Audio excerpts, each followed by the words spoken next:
With Superintendent Mark Kopp from Franklin County Schools. Mr. Kopp, thanks for joining us again. Glad to be here, and thank you for inviting me. So let's start off. The kids are back from spring break. So kids and teachers are back in their teaching mode and learning mode. So tell us what that entails for everybody coming back from spring break. Sure. Well, first of all, I just want to say welcome back to everyone from spring break. I hope everyone had a restful, peaceful break and got to at least spend some time, hopefully, with your families. And we know how challenging this is right now. And we're trying to, we're obviously doing the best that we can in a very difficult situation. But in terms of us starting today, again, we're back into non-traditional instruction. So we have kind of lightened the load, so to speak, from the last time that we spoke. We've adjusted our number of assignments and amount of time that we're spending on doing assignments. It's the right thing to do just to ensure that our teachers and our students and our families, frankly, aren't getting burned out, and which is a very real thing, unfortunately. Just need everyone to be patient with us as we kind of navigate these uncharted waters. So we are looking at every single thing that we do from a non-traditional instruction perspective, and we're having some really innovative things that are occurring. If I could just mention one in particular, Elkhorn Elementary, the principal there, Matt Osborne, and his team have put together a virtual learning center. So it's kind of a one-stop shop, if you will, for all of their families to go to this website to get all of the virtual assignments and the non-traditional instruction. And it's broken up via grade level. And it's just really well done. And it has other things in there besides just the assignments. It's got little positive messages for our families, and I think that's very important during this time. So yes, we have restarted. Also need to mention Mondays and Thursdays moving forward. Our breakfasts and lunches will be made available 2 days per week. So we're going to actually have at all of our various pickup points and locations, our families are going to be able to pick up lunches and breakfasts for several days.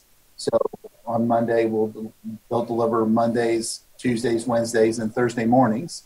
And then the Thursday lunchtime delivery will have Thursday's lunch, Friday morning, Friday's lunch, as well as some meals to cover Saturday as well. So we're just trying to do everything that we can to help our families and to be efficient. And we're blessed to have a great deal of support in our community. So it's not the easiest thing in the world to do instruction virtually, but all 172 districts are having to do this right now, and really all districts across the country. And it's a very challenging time, and we really appreciate everyone's patience with us as we try to figure out the best way to do this to ensure that we're still instructing students and maintaining some communication and being able to communicate with all of our families. And I think we're doing a really good job overall. I really, truly do. And I'm very proud of all the work that our teachers, all of our staff members are doing. It's good to hear, the program where the children are still getting fed and getting those meals per week, and they're still getting their teachers reaching out to them. They're doing the instructional days. So that's good. Are there any other updates for, just the school system in general? Sure. So we can, I can throw a couple other things out there. There are a lot of folks that are parents of seniors, and it's a really challenging issue for our seniors right now. They're missing out on a lot of their last year in high school, and we know that, and we know it's an incredible challenge that what you're all going through. There have been a lot of questions that have been asked about prom and about graduation, and while we still don't have answers, again, I want to reiterate today, and I'm going to continue to say this, as far as graduation goes, in one way, shape, or form, we're going to have a graduation ceremony. I don't know what that's going to look like right now. I don't know when it's going to be, but I promise you, we're going to honor the 12 or 13 years that if they started out in kindergarten and with us, that these seniors have been in our school system and the efforts that they've put in. So we're going to honor that, and we're going to find a way to make that happen. We're still holding out hope and very hopeful that we can come back sometime in May. We know that we're out through May 1st, but maybe we hit the peak of this thing and we start decreasing in terms of the number of cases, and maybe we come back.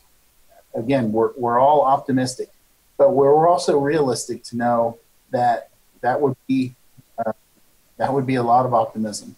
And we're going to actually have a meeting with the commissioner tomorrow. So it's actually on Tuesday of this week, and we're going to talk further about that. And we know that the governor is going to meet with us later this month to make some long-term decisions and help us understand what we're facing. In the meantime, all we can do is continue to vow that we're going to find a way to honor our seniors. And there are all kinds of options on the table. Just know that it weighs heavily on my mind, and we're going to do something. I just don't know exactly what it's going to look like or when it's going to be yet. But I promise you, and I vow to you, we're going to do something to honor our seniors. Please try to stay as positive as you all can. I know it's very trying, and we're doing everything that we can to make this work. And also, please try to adhere to the guidelines that the governor is promoting. I think one of the reasons that our state is doing so well compared to the states around us is we got out ahead of this pretty early, and we've taken some very aggressive steps as a state. And I think we need to, again, continue. The social distancing is working, and it's so incredibly important that we keep that up so that we can beat this thing. And like he says to us, we will get through this together. I'm a firm believer in that, and we will all get through this together. And we can't wait to have your kiddos back with us. So take care. All right. Well, Superintendent Kopp, thanks for joining us today and giving us an update on the Franklin County school system. And we look forward to hearing from you in the future.